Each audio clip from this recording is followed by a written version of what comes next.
नमस्कार मित्रों, मैं रमनदीप खंडा आपका MKH वीडियो सीरीज़ के अंदर हार्दिक स्वागत करता हूं। हम कर रहे थे कक्षा 10 का अध्याय 9 आनुवंशिकता और जैव विकास। अब तक हमने पढ़ा था विकास के बारे में। किसे पढ़ा था? विकास के बारे में। विकास किसे कहते हैं? जीवों के जो लक्षण होते हैं या फिर DNA के क्रम में एक क्रमिक रूप से क्या चलता है, परिवर्तन चलता है, जिसे हम क्या कह रहे थे? विकास कह रहे थे। क्या कह रहे थे? विकास। और मैंने आपको बताया था इसके लिए वातावरणीय परिस्थितियां क्या होती है, जिम्मेदार होती है। वातावरणीय परिस्थितियां, ठीक है। जो जीव इस वातावरण परिस्थिति के अंदर स्वयं को क्या कर लेते हैं? ढाल लेते हैं, ठीक है। स्वयं को क्या कर लेते हैं? ढाल लेते हैं, यानी कि उनके अंदर लक्षण क्या हो जाएंगे? उत्पन्न हो जाएंगे। वातावरण परिस्थितियों के अनुसार यदि इनमें लक्षण उत्पन्न हो जाते हैं तो ये जीव यहाँ क्या रहते हैं? जिंदा रह सकते हैं। जो जीव इन वातावरणीय परिस्थितियों में स्वयं को नहीं ढाल पाते या लक्षण इनमें उत्पन्न नहीं हो पाते तो वो जीव जिंदा नहीं रहते, मर जाते हैं। जो जिंदा जीव हैं, अब एक जीव है, एक जीव से हमें बहुत तरह के क्या बनाने हैं? जीव बनाने हैं। समझ रहे हैं आप? ये देखो, मैंने 4 प्रकार के इस तरह से परिकल्पना प्रदर्शित की है। ये 4 प्रकार के हमें इस तरह से जीव बनाने हैं। तो फर्स्ट कंडीशन तो मैंने आपको जैसे कल बताया था, कौवों वाला उदाहरण लिया था अपने पिछले वीडियो के अंदर। कौवे हैं, वो कीटों को क्या कर रहे हैं? खा रहे हैं। कौवे जो हैं वो कीटों को क्या कर रहे हैं? खा रहे हैं। जो कीट उनकी नज़र में आ रहे हैं, जो पक्षी की नज़र में जो कीट आ रहे हैं वो उन्हें तो क्या कर देते हैं? खा लेते हैं। और जो नज़र में नहीं आते वे क्या रहते हैं? जिंदा रहते हैं। अगर ये जिंदा कीट अन्यंतर किसी अन्य जलवायु वाले भाग में चले जाते हैं, किसी अन्य जलवायु के भाग में चले जाते हैं, तो फिर क्या होता है? वो उस जलवायु के अकॉर्डिंग स्वयं को क्या कर लेते हैं? ढाल लेते हैं।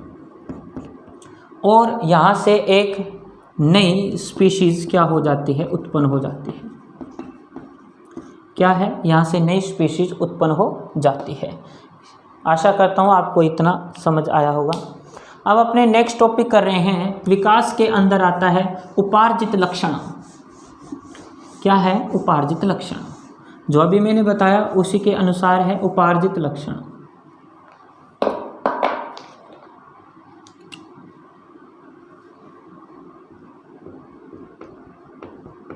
उपार्जित लक्षण समझिए इसको। क्या है? कुछ आपने सुना होगा कि हमें अच्छी संगति के अंदर रहना चाहिए। क्या सुना होगा? हमें अच्छी संगति के अंदर रहना चाहिए ताकि हमारे अंदर वो गुण आ सकें। या फिर जैसी संगति के अंदर हम रहते हैं, हमारे आसपास का माहौल जैसा है वैसे ही हम बन जाते हैं। क्यों बन जाते हैं? क्योंकि उसका सीधा सा असर हमारे दैनिक कार्यों के अंदर पड़ता है। जिस भी माहौल के अंदर हम रहते हैं उसका असर हमारे दैनिक कार्यों पर पड़ता है। और दैनिक कार्यों पर जब पड़ता है फिर वो जीवन शैली के अंदर आ जाता है। किसके अंदर आ जाता है? जीवन शैली के अंदर आ जाता है। और जीवन शैली के आने के पश्चात ये सूचनाएं किसका रूप धारण कर लेती है? जीन का रूप धारण कर लेती है। फिर से दैनिक कार्यों के अंदर आ गई कोई सूचना, हम डेली लाइफ के अंदर, फिर वो जीवन शैली का एक हिस्सा बन जाता है। फिर वो सूचनाएं एक जीन के रूप में चली जाती है। फिर ये पीढ़ी दर पीढ़ी होने लगती है। कुछ सूचनाएं तो क्या होती है? आनुवंशिक। क्या होती है? आनुवंशिक। हमारा चलना आनुवंशिक है। मान लीजिए किसी एक परिवार के अंदर सभी की आवाज़ भारी है। क्या है? भारी है। और वो बहुत ही गुस्से से बोलते हैं। मान लो किसी परिवार के लोग बहुत ही उनकी आवाज़ भारी है और गुस्से से बोलते हैं।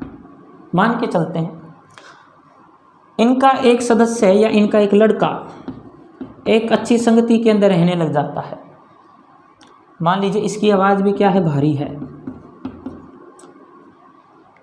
इनका, इस परिवार का लड़का एक अच्छी संगति के अंदर रहने लग गया और वहाँ के लोग बड़े प्रेम से बोलते हैं, तो इसकी आवाज़ तो भारी है, लेकिन ये लड़का उस जो समूह के अंदर रह रहा है जिनकी आवाज़ क्या है, बहुत ही प्यारी है, जो कि बहुत ही प्रेम से बोलते हैं, तो ये लड़का भी अपने आप में क्या बोलने लग जाएगा, प्रेम से बोलने लग जाएगा। यानी किसी बात को बड़े आरामदायक तरीके से कहेगा ताकि दूसरे को ठेस ना पहुँचे। लेकिन इसके परिवारजन क्या बोल रहे हैं, गुस्से से बोल रहे हैं। लेकिन गुस्से वाला लक्षण तो इसके पास भी आया था, लेकिन ये जो प्रेम वाला लक्षण है इसने क्या किया है, बाहर से अर्जित किया है। इसे कहते हैं उपार्जित लक्षण। क्या कहते हैं, उपार्जित लक्षण। तो उपार्जित लक्षण किसे कहते हैं, वे लक्षण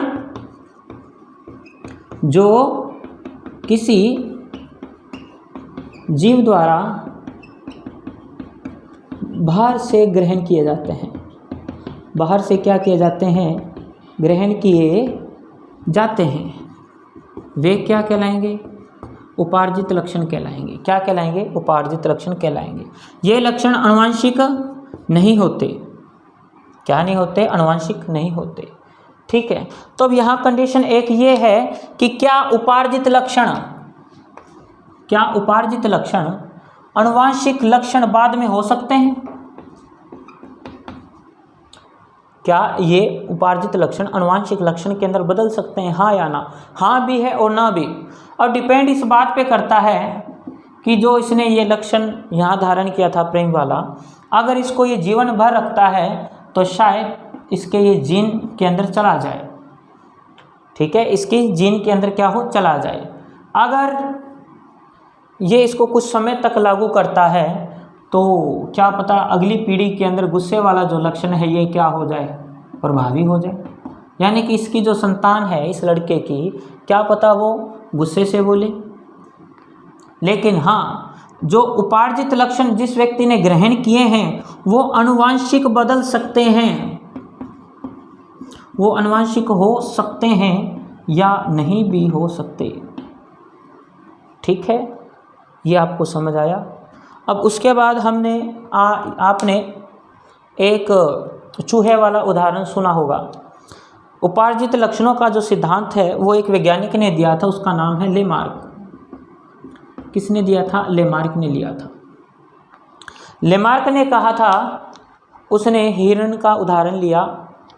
ठीक है, उन्होंने कहा कि जिराफ हैं, जो जिराफ हैं वो अफ्रीका महाद्वीप के अंदर पाए जाते हैं और पहले उनकी गर्दन छोटी होती थी और वो हिरण के समान होते थे। किसके समान होते थे, हिरण के समान होते थे। फिर कहा कि धीरे धीरे यहाँ वनस्पतियाँ क्या होने लगी, अफ्रीका में कम होने लगी। जो नीचे की घास थी जिसे हिरण खा रहे हैं वो धीरे धीरे क्या होने लगी, कम होने लगी। तो हिरण वगैरह जो हैं वो अब पेड़ पौधों की ओर रुख करने लगे, उनकी ओर जाने लगे, उन्हें खाने लगे। अब हिरण उन पेड़ पौधों को क्या कर रहे हैं, खा रहे हैं। ठीक है, पहले जिराफ है वो हिरण की आकृति का है। किसकी आकृति का है, हिरण की आकृति का है। इसके भी 4 पैर हैं और इसकी साइज क्या है, कम है गर्दन का। और ये भी किसी छोटे वृक्ष या झाड़ी वगैरह को क्या करने लगा, खाने लगा। लेकिन अब यहाँ पर भी धीरे धीरे क्या हो रही है, कम हो रही है। तो अब क्या रह गए हैं, ऊंचे वृक्ष रह गए हैं। ऊंचे क्या रह गए हैं, वृक्ष। तो इसको गर्दन क्या करनी पड़ेगी, ऊंची करनी पड़ेगी। तो कह रहे हैं कि ये गर्दन ऊंची करता गया वो लास्ट में ये इसकी जो गर्दन है वो क्या हो गई, लंबी हो गई। और इसको अपने पैरों को ऊंचा उठाना पड़ता था, इसके कारण इसके जो आगे वाले पैर हैं वो क्या हो गए, लंबे हो गए, जबकि इसके पीछे वाले जो पैर हैं वो क्या हो गए, छोटे हो गए। कहते ये इस तरह से जिराफ बना है। समझ आई बात आपको। ठीक है, ये इस तरह से क्या बना, कहते हैं जिराफ बना। लेकिन ये इसका जो सिद्धांत है क्या हो गया, असफल हो गया। क्यों असफल हो गया, एक वैज्ञानिक आया, उसने क्या किया, चूहे की पूंछ को, किसकी पूंछ को, चूहे की पूंछ को, ये चूहा है, इस चूहे की पूंछ को कई पीढ़ियों तक काटता रहा। क्या करता रहा? इस चूहे की पूंछ को उसने काट दिया। इससे जो बच्चे उत्पन्न हुए उनकी पूंछ को भी क्या कर दिया? काट दिया। इससे जो उनके जो बच्चे उत्पन्न हुए उनकी भी, यानी कि करीब 7-8 पीढ़ी तक या इससे ज़्यादा पीढ़ी तक इसने पूंछ को क्या किया? ये काटता रहा। लेकिन उस वैज्ञानिक ने पाया कि इस चूहे की पूंछ है ना, वो अभी भी आ रही है। इस चूहे की पूंछ क्या हो रही है? अभी भी आ रही है। तो इसका तात्पर्य क्या है कि उपार्जित जो लक्षण हैं वो कभी भी क्या नहीं हो सकते? आनुवांशिक नहीं हो सकते। यह है उपार्जित लक्षण और आनुवांशिक लक्षण। इतना टॉपिक क्लियर आया होगा समझ? ठीक है। अब अपने करते हैं प्राकृतिक वर्ण का सिद्धांत। किसका करेंगे? प्राकृतिक वर्ण का सिद्धांत।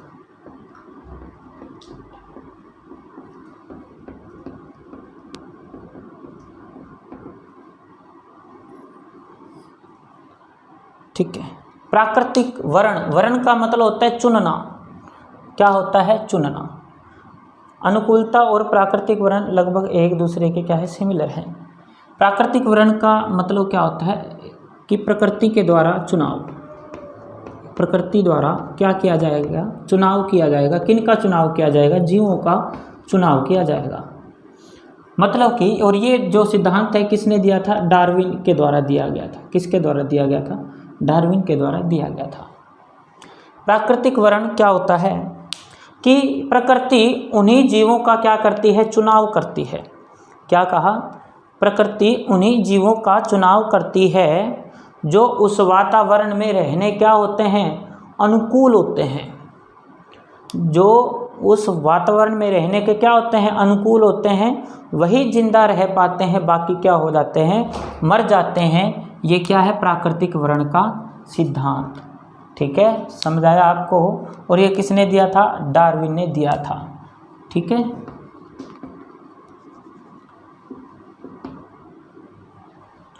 अब थोड़ा डार्विन के बारे में पढ़ते हैं। डार्विन क्या थे? डार्विन एक प्राकृतिक वैज्ञानिक भी थे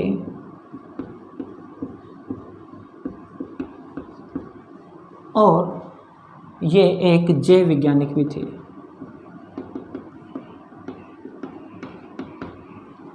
इन्होंने क्या किया? जब ये 22 वर्ष की उम्र में थे, 22 वर्ष की आयु में, 22 वर्ष की आयु में ये विभिन्न द्वीपों पर घूमे। द्वीप का मतलब जो क्षेत्र जो जिसके चारों ओर क्या हो? पानी हो।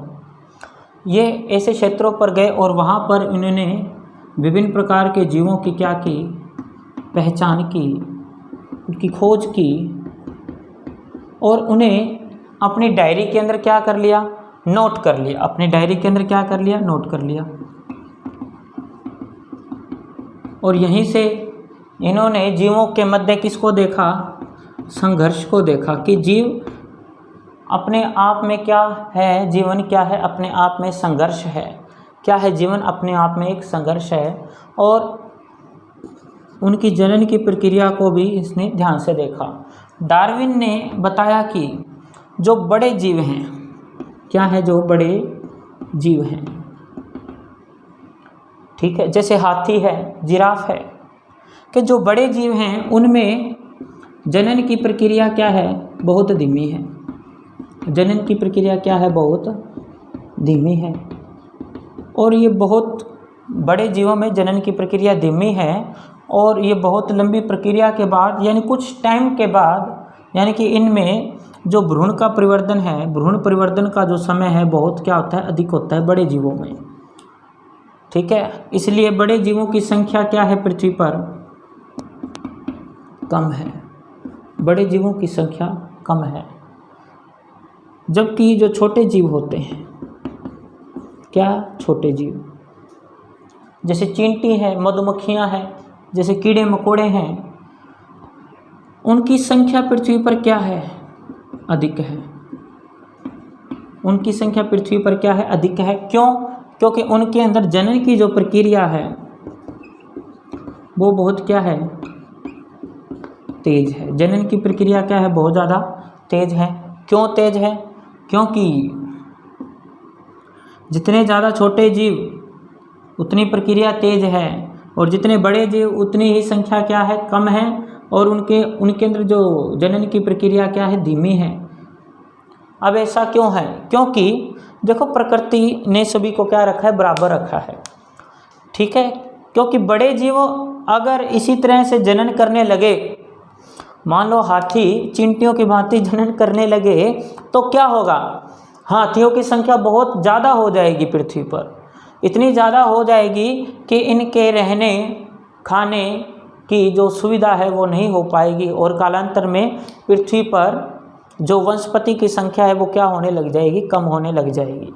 यानी कि जो प्रकृति ने एक संतुलन बना के रखा है सभी जीवों के मध्य, जबकि जो छोटे जीव हैं उनकी संख्या क्या है, अधिक है। क्यों है?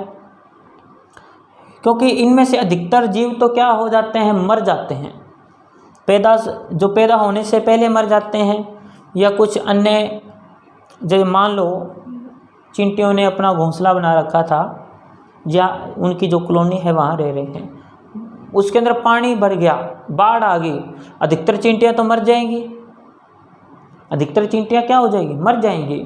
या फिर अधिक तेज धूप पड़ने के कारण जंगल में मान लो आग लग गई, तो उस आग के कारण चींटी कितनी की तेज दौड़ लेगी, हाथी जितना फास्ट, या फिर ये जो हिरन वगैरह है उतना फास्ट तो नहीं चल सकते, हिरन वगैरह ने अपनी जान बचा ली, ठीक है। जबकि जो छोटे जीव हैं वो क्या होंगे, अपनी जो संख्या है उसको बनाए रखने के लिए उनमें जो प्रजनन है वो अधिक होगा, वो क्या हो जाएंगे, वहाँ पर उस जंगल की आग के अंदर ख़त्म हो जाएंगे अधिकतर, और जो कुछ बचेंगे वही क्या होगा, उनके अंदर विकास की प्रक्रिया चलेगी। ये जो सिद्धांत है किसने दिया था, डार्विन ने दिया था। किसने दिया था, डार्विन ने दिया था, प्राकृतिक वर्ण का सिद्धांत। और इसके पश्चात है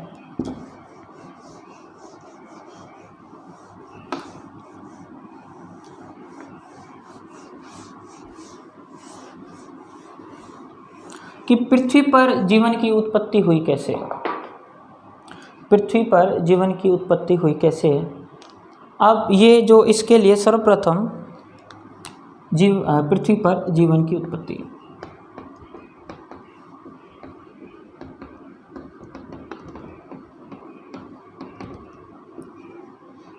एक वैज्ञानिक था, इसका नाम था होल्डन। क्या नाम था, होल्डन। होल्डन ने सन 1920 के आसपास बताया क्या कि पृथ्वी पर जो जीवन है, पृथ्वी पर जीवन जो है सरल जीवन है, वो क्या है, अकार्बनिक पदार्थों से बना है।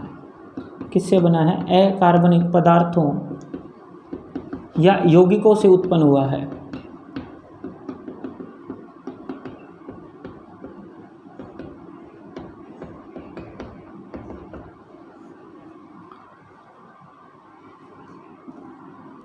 सबसे पहले जब पृथ्वी सूर्य से क्या हुई, अलग हुई, पृथ्वी सूर्य से क्या हुई, अलग हुई, तब इसका तापमान क्या था, बहुत अधिक था।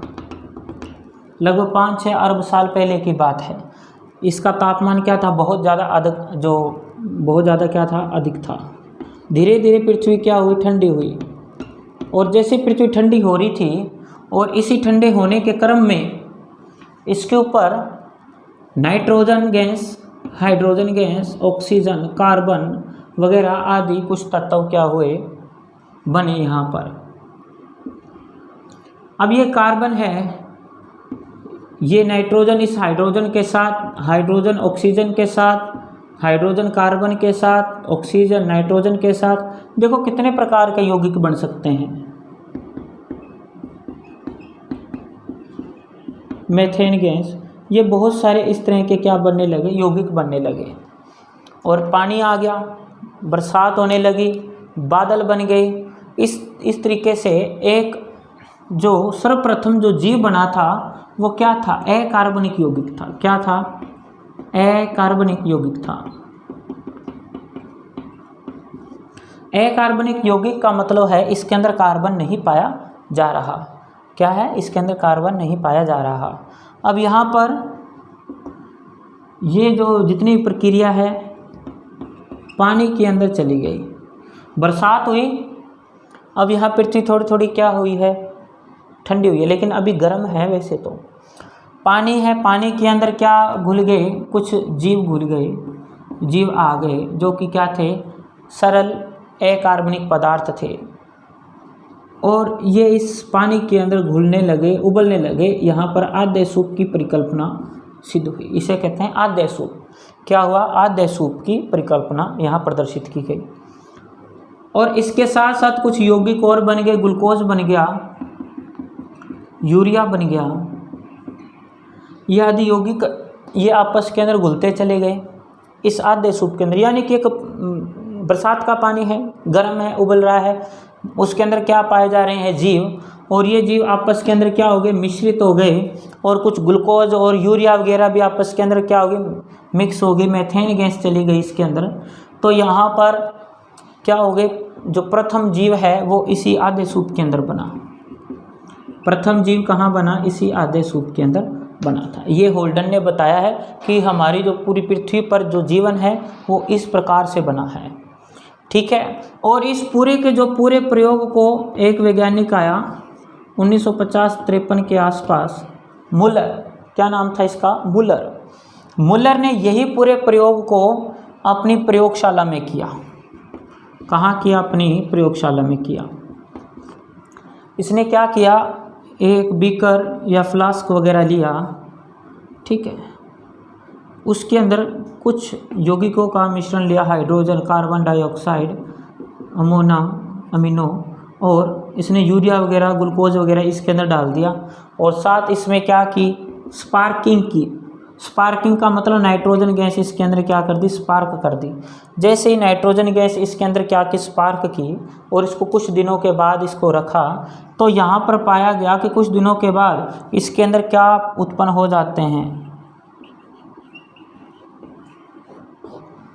सूक्ष्म जीव उत्पन्न हो जाते हैं। क्या उत्पन्न हो जाते हैं, इसके अंदर सूक्ष्म जीव उत्पन्न हो जाते हैं, बहुत छोटे छोटे, इतने छोटे छोटे कि उसे अपने अकार्बनिक अणु कह रहे हैं। क्या कह रहे हैं, अकार्बनिक अणु कह रहे हैं। ठीक है।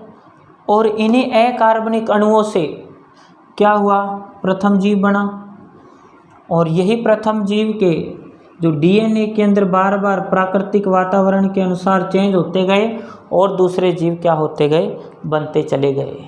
ठीक है, आपको इतना समझ आया होगा जी। अब अपने आगे करते हैं जाति उद्भव।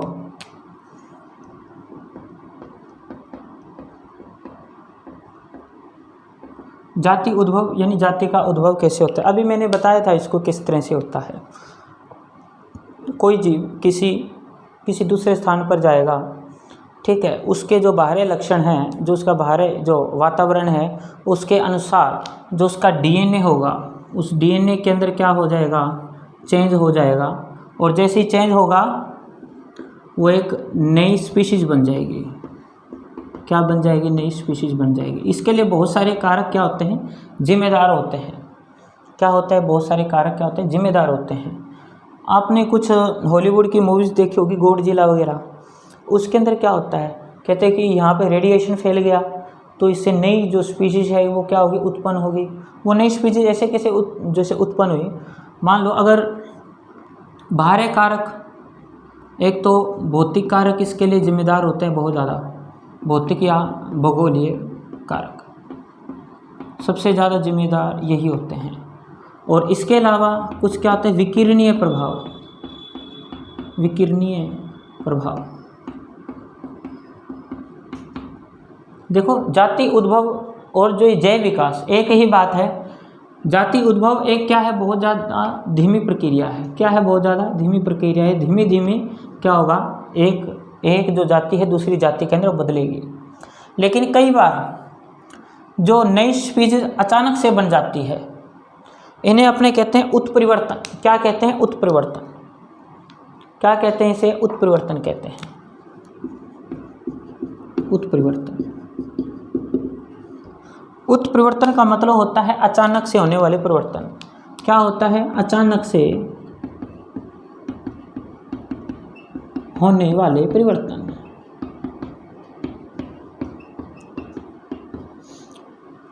ये सही भी है,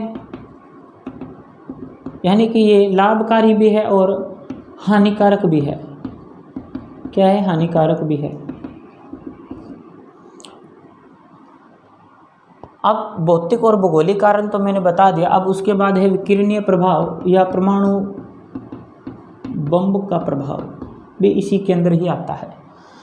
हिरोशिमा और नागासाकी के अंदर जो बम गिराए गए थे उसके कारण क्या हुआ, वहाँ के जो लोग हैं कुछ आधे बहुत सारे लोग मारे गए थे, वहाँ पे लाखों लोग मारे गए थे। उसके बाद वहाँ पर जो लोग जिंदा रहे उनकी हालत उनसे भी ज़्यादा खतरनाक रही। क्यों? क्योंकि वो बहुत ज़्यादा भयंकर बीमारियों से ग्रसित हो गए, उन्हें कैंसर वगैरह की प्रॉब्लम बहुत ज़्यादा हुई। लेकिन उनके जो बच्चे हुए, उनके जो बच्चे हैं उनके अंदर बहुत सारी कमियां देखने को मिली। कैसे? अलग अलग ही तरीके के उनके वहाँ बच्चे हो रहे थे। क्यों? कईयों की 4 हाथ हो जाते लेकिन वो 2 हाथ खराब होते, कईयों का 1 हाथ होता, कईयों के 3 पैर हो जाते, कईयों की 10-10 उंगलियां एक हाथ में। ये कैसे हो गया? क्योंकि उनके जो ये डीएनए का एक क्या है, सीक्वेंस है, एक क्रम है। डीएनए के क्रम को इसी तरह से रहना क्या होता है, ज़रूरी होता है। अगर ये भाग क्या हो गया, लुप्त हो गया या ख़त्म हो गया, या ये भाग की कॉपी क्या होगी, ज़्यादा बनेगी। अब ये कॉपी वगैरह कैसे बनेगी? इसी विकिरणीय प्रभाव के कारण। क्योंकि जो ये विकिरणें, जो ये यहाँ से परमाणु बम का जो प्रभाव होता है, जो ये विकिरणें निकलती हैं यहाँ से, ये विकिरणें इसके ऊपर जो प्रोटीन वगैरह होते हैं उसको क्या कर देते हैं, प्रभावित कर देते हैं। कई बार ये ज़्यादा कॉपी बना लेते हैं अपनी, कई बार ये ख़त्म हो जाता है, अपने आप को ख़त्म कर लेते हैं, या फिर कई बार ये टुकड़े ही ख़त्म हो जाता है। तो क्या होगा? अब ये टुकड़ा ही ख़त्म हो गया, ये जिस लक्षण के लिए टुकड़ा था वो ही ख़त्म हो गया, तो क्या वो लक्षण होगा? नहीं होगा। कईयों के कान नहीं होते वो लोग, कईयों के नाक नहीं, सिर्फ छेद होते हैं। तो बहुत इस तरीके के क्या आने लगे थे, वहाँ पर परिवर्तन आने लगे थे। लेकिन क्या ये परिवर्तन धीमी प्रक्रिया के तहत आए? नहीं, ये अचानक से उत्पन्न हुए। ये क्या है? उत्परिवर्तन। ठीक है, अचानक से क्या होने वाले परिवर्तन? उत्परिवर्तन। अब ये सही क्यों है और हानिकारक क्यों है? क्योंकि देखो, सही तो इसका बहुत ज़्यादा कम है, क्योंकि लाभ तो इसके कम है। क्यों है? क्योंकि उत्परिवर्तन से जो हमें जाति मिली, जो एक नई स्पीशीज आई, हमें पता लगा कि हाँ, हमारी जो होने वाली, जो आगे होने वाली जो जाति है वो इस तरह से क्या होगी, गति करेगी, या फिर लक्षणों में इस प्रकार से क्या होगा, परिवर्तन होगा। अब हानिकारक क्यों है? हानिकारक इसलिए है क्योंकि अभी भौतिक जो या भौगोलिक वातावरण है, भौगोलिक वातावरण है वो उसके अनुसार क्या हुए, लक्षण नहीं हुए, उसके अनुसार लक्षण उत्पन्न नहीं हुए हैं। आपने महाभारत काल के अंदर पढ़ा होगा कि लोग बहुत लंबे होते थे, फिर वहाँ से जीव क्या हो गए, धीरे धीरे हमारी हाइट क्या होने लगी, छोटी होने लगी। तो ये भी क्या है, एक जैव विकास या जाति उद्भव का ही क्या है, परिणाम है। ठीक है, अब इस जाति उद्भव के अंदर हम पढ़ेंगे, कुछ प्रमाणों को पढ़ते हैं। किसे पढ़ेंगे? कुछ प्रमाण को पढ़ेंगे।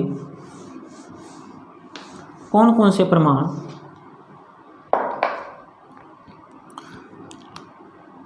मीन्स मतलब समझो, ये जीव है,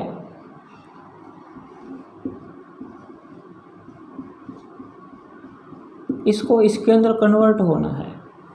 ये ए कोई जीव था, इसे बी के अंदर जाना है, तो क्या ये डायरेक्ट चेंज हो जाएगा? नहीं, डायरेक्ट चेंज नहीं होगा। तो क्या होगा? कुछ एक मध्य अवस्था आएगी। क्या आएगी? एक मध्य अवस्था। कौन सी? क्योंकि इसके अंदर ये वाले गुण तो क्या होते जाएंगे, कम होते जाएंगे। मान लो ये वाले जीव हैं, इसके अंदर अपने गुण कुछ कम होते जाएंगे और दूसरे गुण क्या होते जाएंगे, उत्पन्न होते जाएंगे। नए गुण उत्पन्न होंगे और जो पुराने जीव जो गुण हैं वो क्या होते जाएंगे, खत्म होते जाएंगे। देखो मैंने इसको बनाया, इसके अंदर अपने वाले गुण तो क्या हो गए, धीरे धीरे कम हो रहे हैं, और दूसरे जीव के गुण क्या हो रहे हैं, धीरे धीरे उत्पन्न हो रहे हैं। ठीक है, इन्हें कहते हैं योजक कड़ी। क्या कहते हैं? योजक कड़ी। योजक कड़ी ये क्या है? कुछ प्रमाण हैं। जैव विकास या जाति उद्भव के क्या है, कुछ प्रमाण हैं। फर्स्ट क्या है? योजक कड़ी। क्या है? योजक कड़ी। कुछ योजक कड़ी मैं आपको बताता हूँ। आर्क्योप्टेरिस, प्रथम क्या है, आर्क्योप्टेरिस। ये जीवाश्म के रूप में ही मिला है हमें।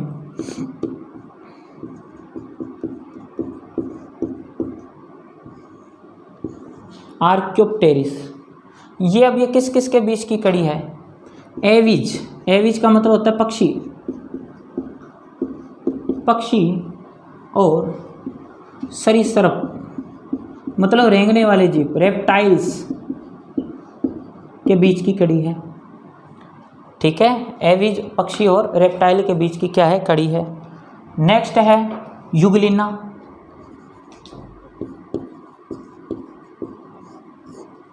क्या है युगलिना, ये पादप और जंतु के बीच की कड़ी है। क्या है, पादप और जंतु के बीच की क्या है, कड़ी है। उसके बाद वायरस, आपने सुना होगा वायरस। युगलिना मतलब इसमें पादप वाले गुण भी है और जंतु वाले गुण भी हैं। वायरस के अंदर क्या होता है, ये सजीव और निर्जीव की कड़ी है, यानी कि सजीव के लक्षण भी पाए जा रहे हैं और निर्जीव के लक्षण भी पाए जा रहे हैं। अगर वायरस किसी सजीव के अंदर चला जाता है, अभी जैसे कोरोना वायरस था, अगर वो किसी सजीव के अंदर चला जाता है ये वायरस, तो क्या करेगा, उसकी जो केंद्रक वगैरह है, उसका जो डीएनए है, उसको क्या बना लेता है, गुलाम बना लेता है। और अपनी, जैसे मैंने आपको फोटोकॉपी बताई थी, प्रत्येक डीएनए क्या करता है, रेप्लिकेट करता है, और प्रत्येक डीएनए के साथ क्या कर जाता है, जुड़ जाता है और उसे गुलाम बना लेता है और अपनी संख्या क्या करने लगता है, ज़्यादा बढ़ाने लग जाता है। तो गया था एक, निकलेंगे 1000, गया था एक और निकलेंगे 1000, और 1000 जाके 1000 कोशिकाओं को संक्रमित करेंगे, वहाँ से बहुत सारे निकलेंगे। लेकिन ये तभी होता है सजीव, जब ये किसी सजीव के अंदर क्या करता है, प्रवेश करता है। और अगर ये बाहर, मान लो मेज पर कोई बैक्टीरिया पड़ा है, वायरस पड़ा है, तो ये किसकी तरह कार्य करेगा, ये निर्जीव की तरह, यानी कि ना इसमें कोई गति होगी, ना पोषण होगा, ना इसमें जनन होगा, कोई भी प्रक्रिया इसमें नहीं होगी, मतलब कि निर्जीव की तरह क्या करेगा, अपने लक्षण दर्शाएगा। अब आर्क्योप्टेरिस पक्षी और सरीसृप के बीच की क्या है, कड़ी है। पक्षियों के कौन कौन से गुणधर्म होते हैं, पक्षियों के शरीर पर पंख पाए जाते हैं, उनकी चोंच होती है, आँख छोटी होती है, ठीक है, हमने यही पढ़ा है, उनकी हड्डियाँ खोखली होती है। जबकि सरीसृप रेंगने वाले जीवों के क्या क्या गुणधर्म होते हैं, जो रेंगने वाले जीव होते हैं उनके जो शरीर है उसके ऊपर क्या पाए जाते हैं, शलक पाए जाते हैं। सांप के जो शरीर पर जो डिब्बे डिब्बे से होते हैं उन्हें क्या कहते हैं, शलक कहते हैं। क्या कहते हैं, शलक, शलक कहते हैं। सांप के ऊपर क्या पाए जा रहे हैं, शलक पाए जा रहे हैं। उनके मुंह के अंदर क्या होता है, दांत होते हैं। दांत के अंदर एक विषैली जीभ होती है, जीभ तो वो एंटीना का काम करती है, ठीक है। इनमें विष ग्रंथियाँ पाई जाती है। ये आर्क्योप्टेरिस था ना, इसकी गर्दन पाई जा रही थी बहुत लंबी, सांप की तरह, और इसके पास चोंच थी पक्षियों की तरह, और पक्षियों और रेप्टाइल्स की तरह चोंच में क्या थे, दांत थे, और जो इसकी गर्दन थी बहुत ज़्यादा क्या थी, लंबी थी। गर्दन पर शलक पाए जा रहे थे, पैरों पर क्या पाए जा रहे थे, शलक पाए जा रहे थे। मतलब क्या है इसका, मतलब यह है कि सांप से क्या बन रहे थे, पक्षी, यानी कि जीवन है उसने उड़ने की सोची कि अब हमें आकाश के अंदर क्या होना चाहिए, उड़ना चाहिए। तो धीरे धीरे उनके अंदर सांप के जो लक्षण है धीरे धीरे कम होने लगे, सरीसृप के और एविज यानी पक्षियों के लक्षण उत्पन्न होने स्टार्ट हो गए। इसी तरह से युगलिना और पैरामीशियम के अंदर यहाँ पाया जाता है हरित लवक। क्या पाया जाता है, हरित लवक पाया जाता है, जो कि पादपों की निशानी है, पादप कोशिका की, ठीक है। और ये जंतुओं की भांति इसमें क्या होता है, जनन होता है। वायरस का मैंने बता दिया अभी आपको, ठीक है। आशा करता हूँ आज का टॉपिक आपको समझ आया होगा। कल हम और भी भागों की चर्चा करेंगे, जो कि जैव विकास के क्या है हमारे पास प्रमाण हैं। अभी एक प्रमाण हुआ है, कल हम और भी प्रमाण करेंगे, ठीक है। धन्यवाद।